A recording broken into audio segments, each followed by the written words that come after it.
All financial support for this podcast comes from my patrons on patreon.com. If you'd like to join in with the patrons, please check out patreon.com/DarwinGrosse. That's DarwinGrosse. Now enjoy the podcast. Okay, today I have a very special guest. I reached out to some people, and this is a name that kept on coming back, so I reached out, and I was very pleased to be able to get a positive response. We're going to be talking to Meara O'Reilly, who has a phenomenal body of work, doing some really, really interesting stuff and things that I think that will resonate with all of us, and I use the word resonate on purpose. But beyond that, she also has a release coming out in a couple of weeks that is really interesting, and I'm anxious for that to be coming out as well. I got a sneak peek of it. It was fabulous. And so with no further ado, let's bring on Meara. Hey, Meara, how are you? Hi, good. Nice to be here. Yeah, thank you so much for taking the time out of your schedule to have a chat with us. I suspect things are going to be ramping up for your upcoming release here pretty soon, right?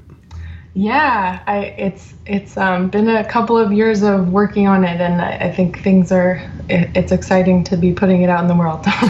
That's great. Yeah. Can you give us a really quick recap of what it's going to be? Yeah, so it's an EP of music that I wrote and performed. It's called Hockets for Two Voices, and it's basically a series of duets for voice that are based on the Hocket form, which is a very old musical form that dates back to like the 12th century, where you take a single melody line and you split it across two or more voices in sort of unexpected ways.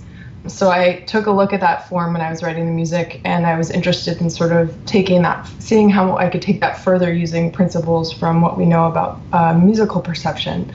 So I dug into research done by Albert Bregman and Diana Deutsch and David Wessel, and took various illusion demonstrations and broke them apart, and was thinking about how to incorporate some of these illusions into writing pieces of music that would sort of tickle your ears a little bit. Right. Well, it was really interesting because as I was listening to it, at first it was very straight kind of hocketing, and I was enjoying it. And then all of a sudden you started doing tonal variations and rhythmic variations that sort of implied polyphony or implied filter changes and stuff. And I found it to be a really interesting sort of extension to what you would think of as a typical hocketed performance. It was really cool. Awesome. Yeah, a lot of it, the constraints of all of the pieces are very simple. There's actually no production on the pieces. Everything you hear is just exactly the notes, and it's the combination of notes and where they are in the stereo field that are creating all of the perceptions. So there's no changes in panning or anything like that that create, but I've had people tell me that it sounds like the voices are moving around in various ways, and that there are just sort of new experiences of them that are different than what you would see on the page, for example, what notes are actually being sung. Right. Well, what's interesting for me is the first time I listened to it on headphones, which was one experience. And then I have like this old like 70s style stereo. I just kind of love the warm and fuzzy feel of it. Yeah. And I kind of played the piece through that, so it was kind of filling up the whole living room, but it was really weird the way that my perception of where and how the sounds were happening actually really changed within the room. It was interesting. Awesome. Yeah, that was definitely a hope of mine when I was writing them, that you could create pieces where you could hear them differently from time to time, even. Right. Like, meaning when I listen back to them, I'm able, because depending on where you're putting your attention, you're actually able to hear different patterns. Right. In a lot of the Hockets. So it would make sense that then if you're sitting somewhere else in the room, or you're even listening at a different volume, can affect how these principles are coming together. So that was all built in. Sure. And now you have kind of played around with kind of sonic perception and sonic physics kind of throughout your career. A lot of the work that you've done has been related to either mathematical rhythmic stuff. I think a lot of people would know you from your work on the Rhythm Necklace iOS app. But also you did a lot of stuff where you were using like cymatic patterns, which is the vibrational patterns in a plane that's resonated by a sound.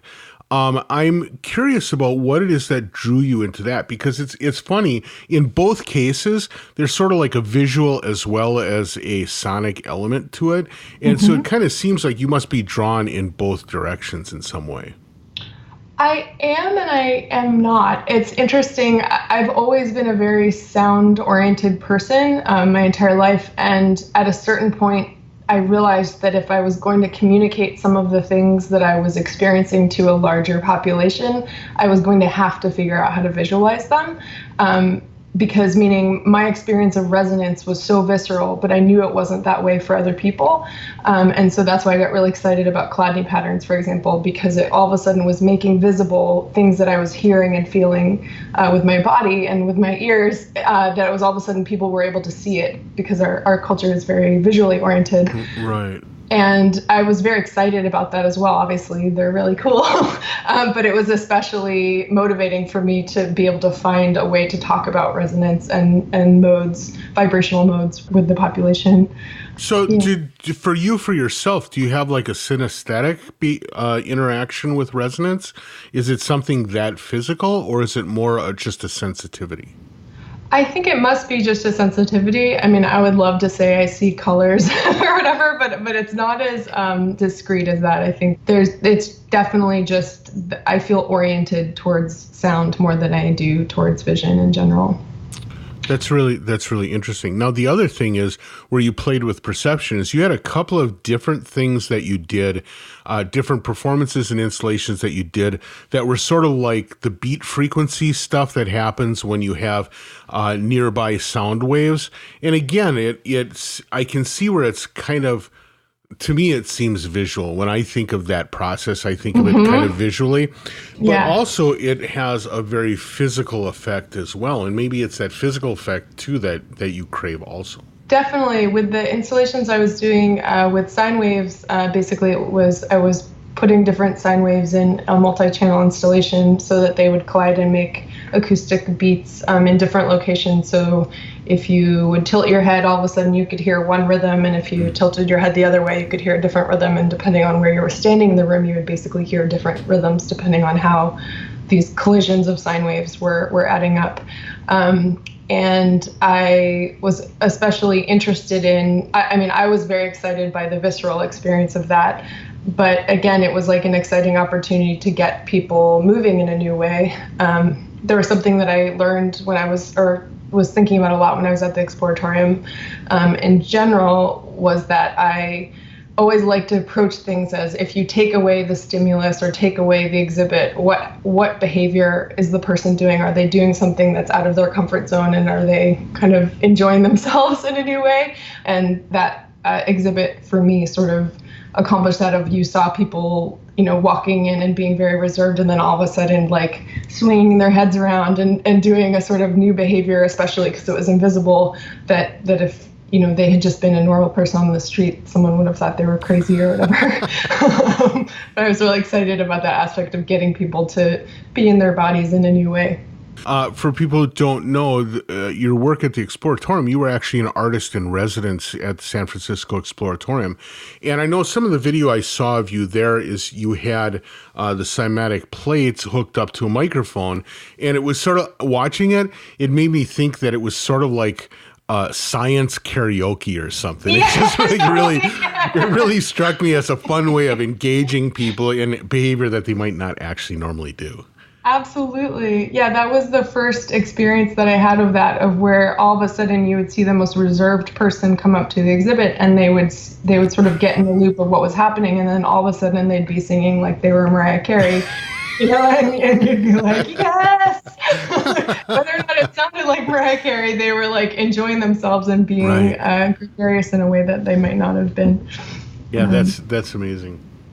So, with all of these different kinds of things that you do, and all the different media that you kind of mix and match, I'm actually really curious about your background and how you got to be the artist you are. It's kind of a thing that I do in my podcast as we explore people's backgrounds. I'm curious, what is it in your background that opened the door to having you both like artistically, but also just mentally and physically willing to engage with all these different media simultaneously? That's a good question. I definitely, I think I was touching on it earlier. I definitely have always had a really strong relationship with sound, and I felt a little bit on the outside of things because of that. I think the things I was interested in, for example, when I went to college, I went to college with like a tape full of field recordings of vacuum cleaners that I had made, and I was like, wow, this is not mainstream. This is like what I'm interested in is not what people are into. I think if they're vacuum cleaners, they're not field recordings. They're like carpet recordings or something. You have to make a new genre here. I'm sorry. Exactly. But I think there was a way that I didn't necessarily think that I fit in. And at a certain point, that became a freedom for me of realizing that what I was interested in was actually an opportunity to communicate to people. And that if I got more articulate about how to communicate the things that I enjoyed, it would actually be something that would be a way to connect with people and share things with people, share experiences with people that I found meaningful. Yeah, I'm trying to think if there was like some point along the way. I had really an amazing teacher in college who, for example, introduced me to Chladni patterns and introduced me to Karsten Nikolai's work, who had done some cymatic work. So yeah, I think it was just like key people along the way who saw what I was into and was like, you're not alone. and Sure. were the people. And I also went to a college that was actually very self-directed, and I kind of made my own major. And I think a huge thing is like learning how to learn is the most lifelong gift I think you can have or give to someone, is not just teaching them stuff, but teaching them how to teach themselves. And so I think a lot of the things, a lot of the reason for why I've switched mediums so many times is that I've been hungry for a sort of new challenge in learning a new skill set or learning a new way of thinking about what I'm into or how to communicate it. Sure.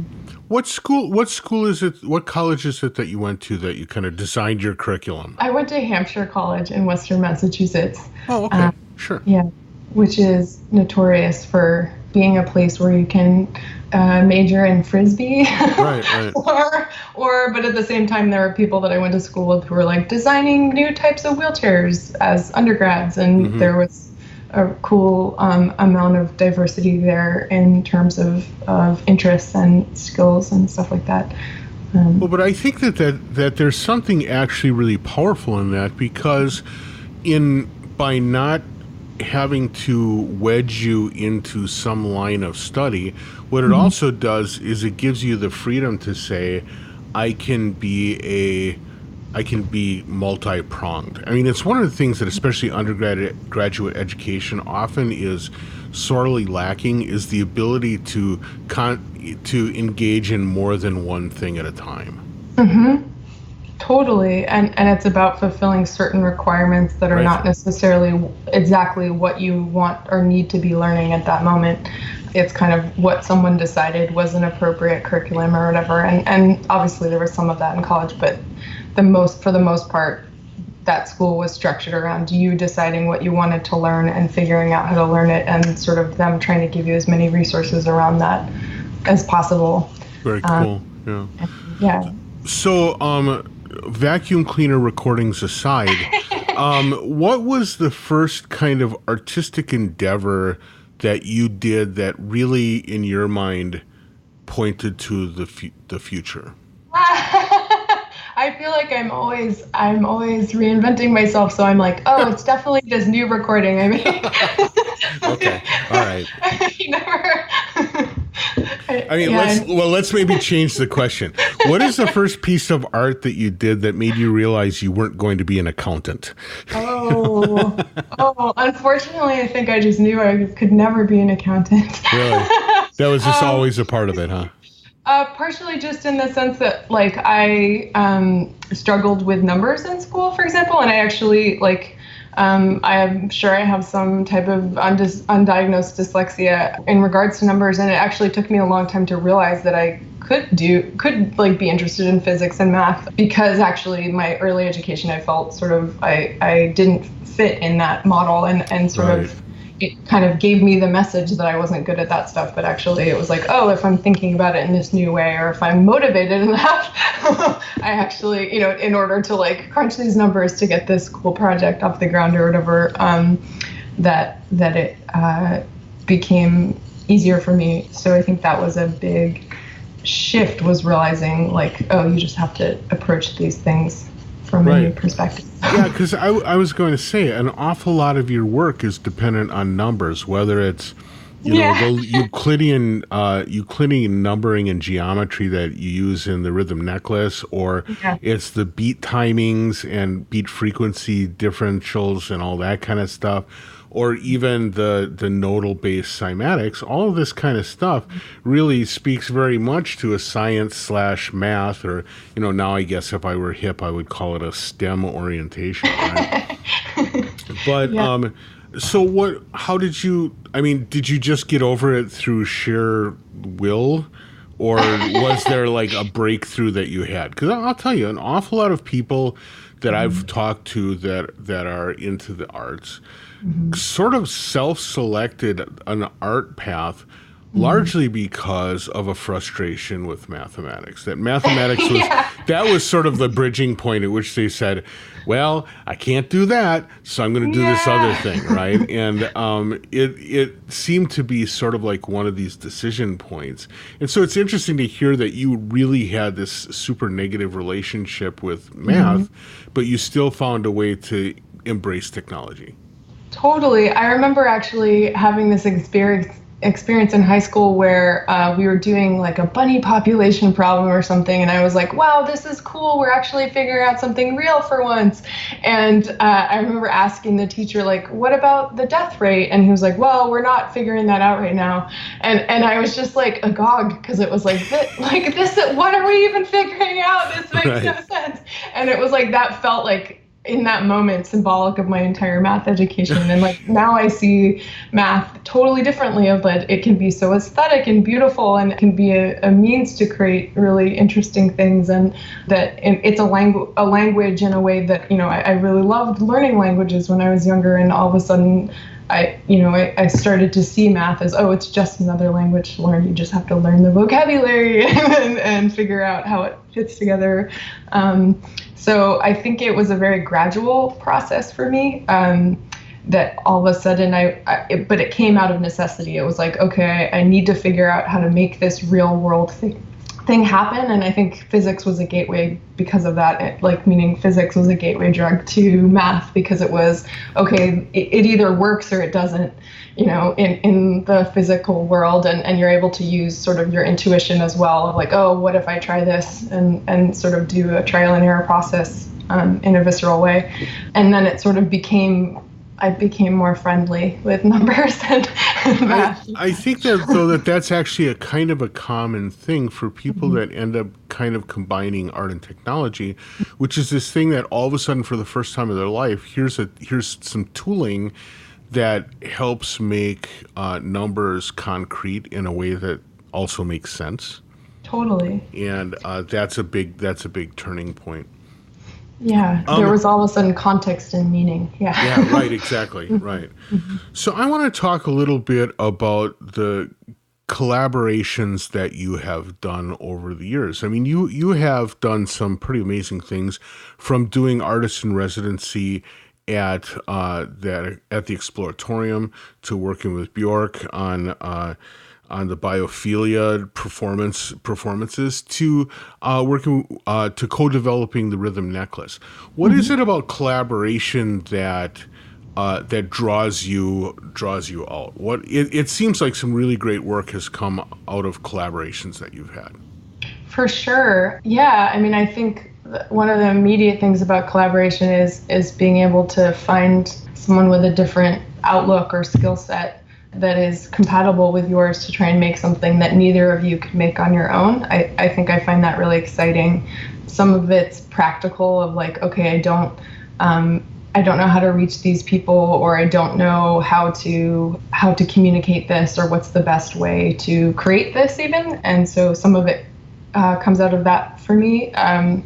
But I think when it comes down to it, it's like what I do can be very lonely and it can be really thrilling and gratifying to share the process of making something with other people, as well as like having what you would make on your own be shaped by them. It can be, really gratifying. It's interesting. You brought up something that actually is a little bit of a curiosity for me, which is this idea of coming up with ideas that you might not know how to even make. I think that especially in the art technology world, you see two kinds of people. One group of people like learns a tool real well and really takes advantage of the affordances that provides, right? There's another group of people who come up with wild ass ideas and then are just like, what combination of Band-Aids and 2x4s do I need in order to make this happen? It sounds like you are in category number 2. Firmly in category 2. I've picked up some skill sets along the way, but I definitely feel like my omnivorousness has led me to not actually focus on any one skill set or programming language or thing, and I definitely think more about what I'd like to make first rather than what I can do with the skills I currently have. I think I get restless if I'm just trying to work with what I have, which I wish I was better at. Sure, but so what does that process look like for you then? Do you do sketchbooks upon sketchbooks of ideas? Do you have do you have meetings with people that you think you can collaborate on to get a thing done? Do you go on an ayahuasca journey in order to come up with the next crazy idea? What does that process look like for you?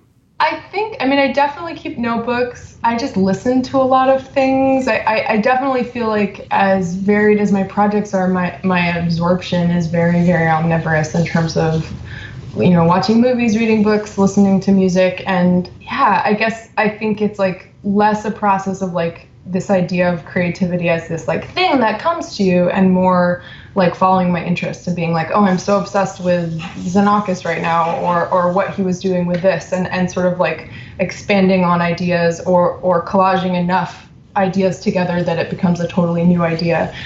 Meaning like, I don't believe that anything is wholly original. It's about sort of reinventing things from pre-existing things, and meaning like I didn't invent Chladni patterns, right. but I was just engaging with them in a certain way because I was interested. And so I definitely see my practice as a way of just an excuse to be interested in something and sort of try to make something out of whatever is currently exciting to me. So you've used two words that actually probably shouldn't be in the same place, but they sound like they kind of come in the same place for you, which is excitement about a thing and obsession.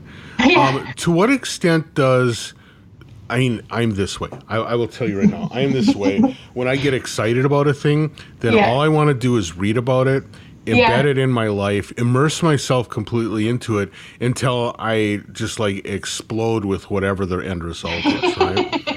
Definitely.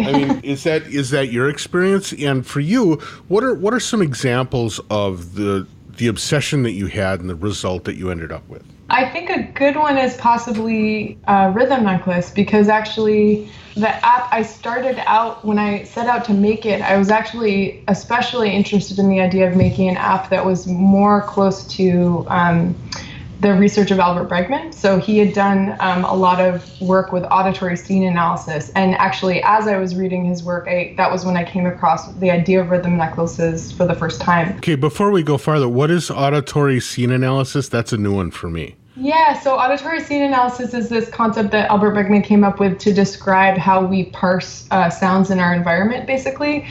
So it's basically how we break what we hear down into streams, and then our brains sort things according to similar characteristics. So meaning like if there's like a barking dog walking past me, I'm going to group all of the timbres and the location and the time of arrival of the sound all into one package, so that it's basically the process by which we localize and create sort of sound objects, if that makes sense. Okay. All right. It's been a while since I've explained that. No, but that's great. So basically, it's what turns a bunch of waveforms into a bark, is what you're saying. Okay, exactly. Right, got it. Yeah, all right. Just different processes of understanding that, and he's broken it down into like these very discrete categories of timbre, pitch range, location, and timing of how close sounds are together. Got it. Okay. Yeah. And so, how did that inform the Rhythm Necklace development? Well, so that became sort of a rabbit hole of where I was really interested in those concepts, and I actually went even, very far into the process of developing Rhythm Necklace with Sam. I was still interested in incorporating some of those concepts into the interface, and some of them did make it into the final of just the thinking about keeping these discrete elements in the interface, like being able to change the octave of a rhythm necklace so that you could perceptually make it distinct. It was really important to me that there was panning in the app so that you could pan different sounds different ways. So conceptually, it built into that. But as the more I read about it, the more I got interested, and I started reading Godfrey Toussaint's work, who is, basically wrote the Bible on music, rhythm necklaces in reference to music. And so it kind of sort of, my interest led me into this world that I didn't think of from the beginning. It was sort of like rhythm necklaces are a great way to represent these different layers of perception, and they're also just a really interesting way of visualizing music in general. And so going in one entrance of this is what I'm interested, I sort of exited in a totally different area than I had started, which was fun. Right. Well, what's interesting to me is that, when I see the app in action, it strikes me that you had to make a lot of decisions along the way in order to make it fun, in order to make it musical, but also in order to make it something that didn't overwhelm you and make you want to throw your phone across the room, right? Definitely. How much of that was like study that you did ahead of time, and how much of that was, here's an app and oh my god, this is too hard to use? I mean, there was a lot of trial and error of just within the developing the app itself. Like we would try things and play with them, and we would get our friends to test it, and we would have 3-year-olds play with it, and we did a lot of user testing. That was kind of something that I learned at the Exploratorium, was just get a wide variety of people getting their hands on it and observe them really closely. I feel like I learned so much just from that process of Sam being a super brilliant programmer and being able to just iterate constantly meant that we were able to have a great back and forth about design ideas and be making stuff on the fly and having people and being like, if it was very important to me that a 3-year-old could play with it as well as it being an advanced musical instrument. And that was something that I learned at the Exploratorium of like, all of the best exhibits there are 100% accessible at whatever level you bring to it, of that a 3-year-old can play with it and maybe get a different type of understanding than a 50-year-old person could get from it, but they're still getting something from it. So I think we kept trying to build that in. I want to come back to the Exploratorium work because there's like 90 questions I have about that. But before we go further, the collaborator you talk about, and you've named as Sam a couple of times, this is my friend Sam Tarkasian, right? Yes, indeed. Who is, in fact, for the listeners, he is podcast number 1, going back all the way back to the very first podcast. He's the first person I interviewed. Yeah. But he is kind of an interesting cat because he is technologically pretty strong and savvy, but he also has a very robust kind of artistic vision as well. Absolutely. How do you collaborate with somebody like that? Because in a lot of cases, when I see collaborations that involve art and tech, there's one person who is really the art person and another Mhm. person who's really the technology person. But in this Totally. case, certainly Sam would have had strong views and strong visions for what could have been or what should be, right? How For did you sure. manage those kinds of things?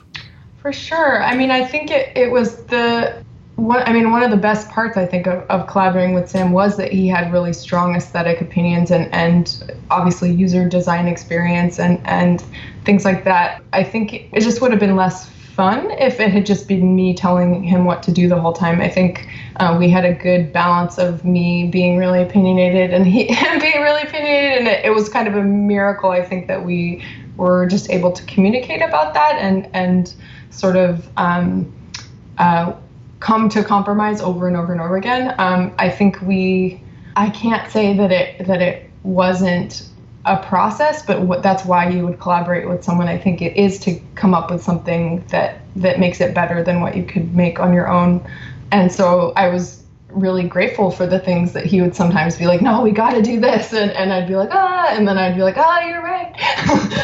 So it would be, I was grateful for that process of respecting someone both artistically and technologically and feeling like, yeah, it was a total dream to collaborate with him. So That's cool. yeah. In that case, you're working with someone who's a skilled engineer, so getting the thing operational is great. But Yeah. if you're, have you found yourself in situations where you are trying to use band-aids and 2x4s and you had to do it on your own? And like from your perspective, I mean, this is sort of like asking you for the great reveal, right? But is there anything that you did that really behind the curtain is kind of a cobble up, but it still came off anyway? In terms of like something I would have shown the public. Well, something that would have been publicly seen, yes. Huh. Or do you normally find a way to tidy up before it gets out in public? Yeah, I mean, I think anything. I definitely, let's see, like with Rhythm Necklace, for example, I made a prototype in Max, and I actually got help with that. I went to Harvest Works in New York, and I got help basically building a prototype that had JavaScript in it because I couldn't draw what I wanted to draw in Max for the interface, basically. So I made a Max patch through like blood, sweat, and tears, and then also getting a few days of assistance of someone sort of being like, okay, this is why this is broken, or this is why this is, or this is how you would integrate the JavaScript here, or whatever. So it was a process of being like, okay, I need to reach out and find a collaborator who will specifically deliver this skill set that I don't have, in order to get this to a place where I could attract a real contributor, like a real collaborator for the duration of the project in a certain sense. And so it's like definitely a sense of like fake it till you make it. I mean, Yeah, right. Sam knew that I wasn't like an accomplished programmer when we started working together. I hope he knew that. But I was able to present him to like it was enough to be like, this is what it could be. Right, right. So there had to be enough sleight of hand in order to be able to trick him into the gig, right? Well, no, it's not so much about tricking. It really isn't. I It's know. more just about.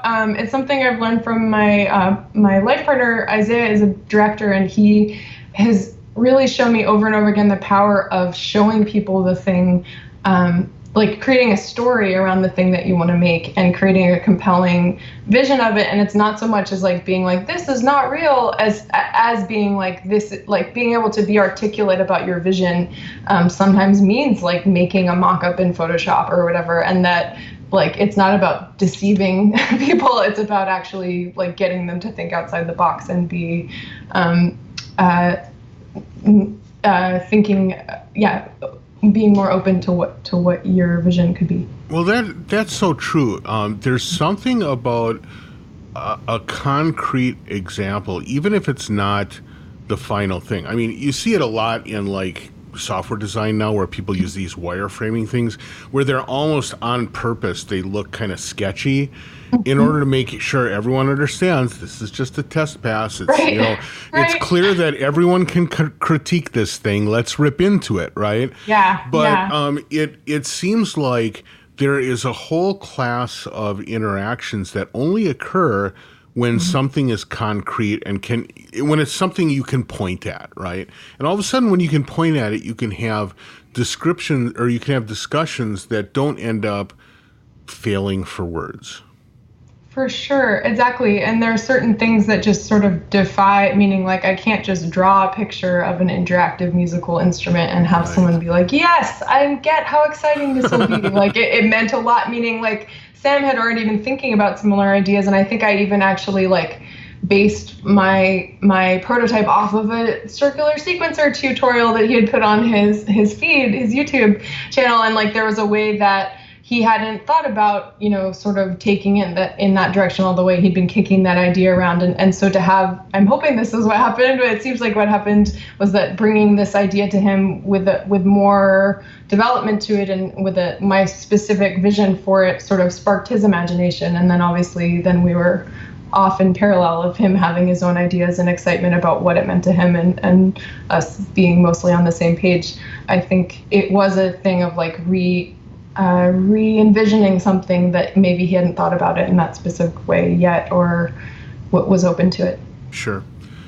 So I want to return now to the Exploratorium and your work there. So you were an artist in residence. How long were you the artist in residence there? Well, I was one among many, I'm sure, but I was consistently there, I think, for about 4 or 5 years. I can't remember at this point. I think it was 2004 until maybe 2015. And I basically was there. There was an amazing team there at the time. I don't know who's there currently, but this woman, Meara, and her work partner, Jordan, were just so incredibly supportive as soon as they knew about my work, and they just kept feeding me grant after grant and basically just being like, what do you want to work on now? And we're just really both amazing artists themselves, basically. And so it was just a really exciting time to be at the Exploratorium. I was sort of in the transition to the new location. It was such an amazing era of that museum. I feel so grateful to have gotten to see the museum before it moved as well as after it moved. Right. Well, it's interesting you say that they were amazing artists. It seems to me like oftentimes the more self-assured and the better the artist that is in those roles, the more likely that they are super engaged and super open with everyone that they bring in. There's no sense of competition because they're self-assured in what they're doing, For sure. I think both Meara McDougall and Jordan Stein, they both had they were artists in the sense that they were curators and like their artistic practice was curating. And so therefore it felt like this incredibly symbiotic relationship of where they were from a completely different angle, but they shared so many of my interests. They weren't necessarily creating the work themselves, but they were shaping and bringing influences together just in a different way, basically. So it felt incredibly harmonious working with them. So the thing from the Exploratorium that I saw, and you'll have to help me with the pronunciation of this, it looks like it's like Chladni singing. Oh yeah, Chladni singing. Chladni singing? All right, there you go. Chladni singing. This is where you kind of you kind of take some of the concepts of the cymatic pattern stuff, but you tie it to having sort of a live performative perspective on it. What was involved, first of all, in what made you choose that as an area to explore? And secondly, what did it take to take sort of like the original concept and put it in an environment where thousands of people are going to come and bang away at it, and it kind of has to do something cool every time? Yeah, so it was something that I discovered. As I said, I was interested in Chladni patterns in college, and it was something that I had just been thinking about for a long time, and I actually built a prototype of it, and I discovered that actually rather than running it, usually in physics demonstrations, there's a sine wave running the demonstration of, driving the plate into resonance. And I realized that actually it was easier for me to find patterns with my voice. I've always been a singer and had a pretty good ear. And so it actually was just a case of being like, oh, you know what, I can actually reach that pattern just by singing that note rather than fishing for it on the oscillator. And then through that, I got excited about the idea of writing songs based on sequences of patterns and training my ear, because it was a very a very amazing ear training device, which I was excited to discover because it had this amazing feedback loop of, as you got closer to a mode, it would start to shake, but it wouldn't create the pattern. So you basically had a physical instant feedback as to whether you were getting closer or farther from a shape. And so then you could, go higher or lower depending on what visual feedback you were getting. Like I know they have digital versions of that in tuning apps or whatever, but it was like a very visceral physical version of that where you could see the sands start to vibrate the closer you got. And it sort of allowed me to practice, making super fine tuning adjustments with my voice. And when I got the opportunity to turn that into an exhibit at the Exploratorium, it was basically the same process of realizing that I needed to zero in on that aspect of it, and it needed to be this perfect amount of sensitive to that if someone just came in and like went into the microphone, that something would happen, that the sand would jump. It needed to be sensitive enough, but also not feedback. And so that the more attention you gave it and the more the feedback loop was going, like that you could start to learn how to create the patterns so it was definitely like a long process of trial and error of like, okay, at what sensitivity does this turn into like a heavy metal show with lots of feedback? And at what point does this feel interesting enough and sensitive enough? Sensitive enough, yeah, exactly. We ended up using, I had started out using like Roland star transducers, which were used by David Tudor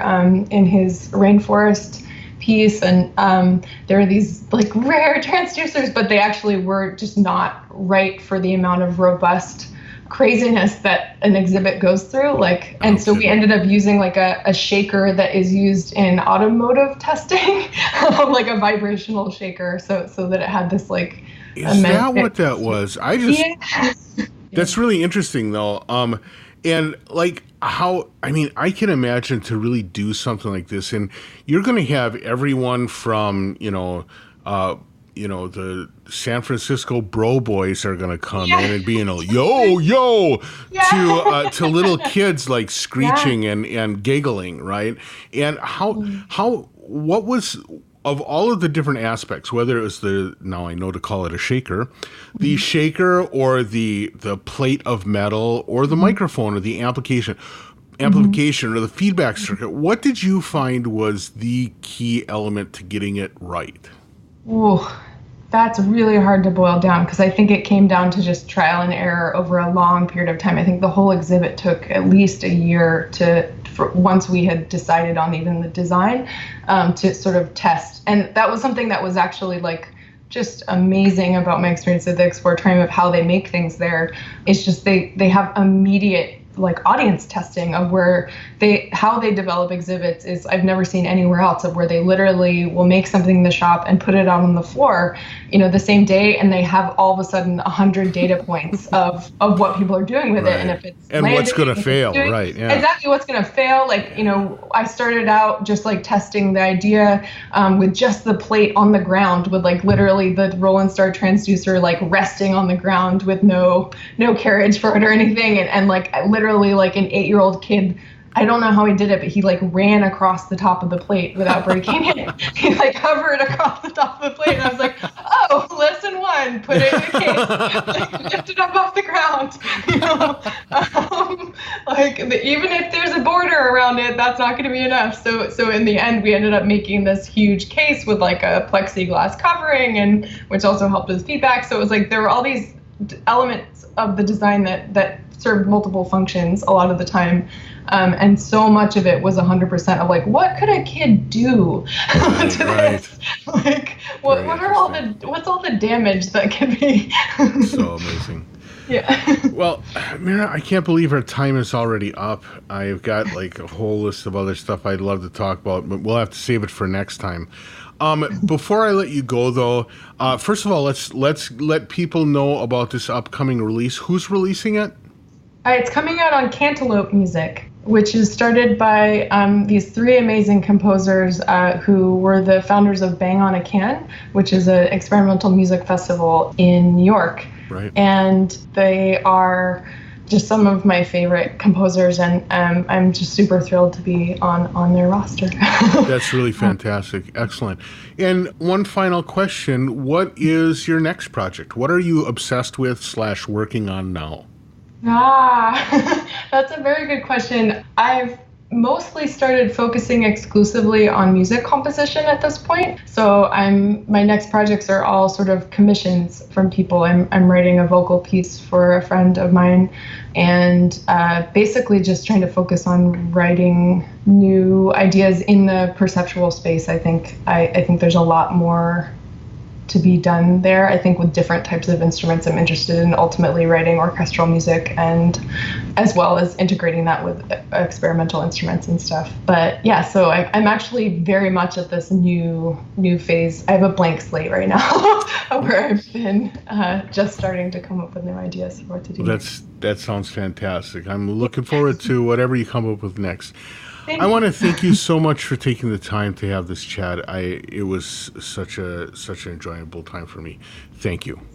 Thanks for having me. All right. Well, with that, I will let you have the rest of your day. I will talk to you again soon. Bye. Awesome. Bye.